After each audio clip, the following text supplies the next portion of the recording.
Angedacht zwischen Rhein und Reden. Impulse aus dem Kirchenbezirk Germersheim. I miss the me I was when we were still we. Ich vermisse das Ich, das ich noch war, als wir noch wir waren. Das habe ich vor kurzem bei einer Freundin auf Facebook gelesen, die ihren Mann auf tragische Weise verloren hat.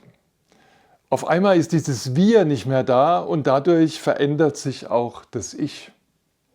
Der Vers lässt mich nicht mehr los. Ich denke immer wieder darüber nach, dass wir als Menschen ja wirklich dazu geschaffen sind, dass unser Ich sich formt und prägt im Miteinander mit anderen. Das Ich braucht das Wir.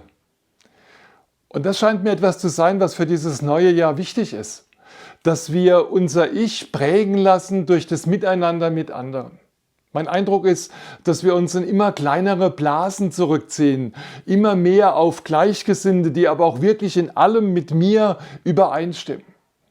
Deshalb werden die Wirs in unserer Gesellschaft so klein und deshalb werden die Ichs so schwierig und so kompliziert und so nervös und so reizbar und so wenig auf das Wir bezogen.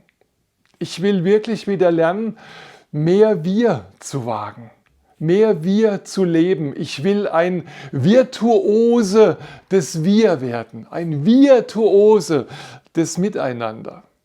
Weil ich glaube, dass das Evangelium das hergibt.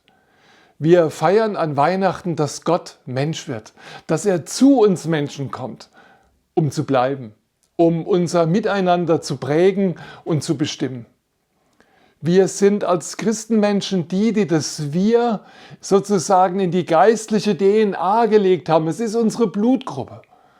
Und wir sollten alle Chancen nutzen, die wir haben, um in diesem neuen Jahr mit Menschen ein Wir zu leben. Auch wenn wir nicht in allen Fragen und Punkten mit ihnen übereinstimmen.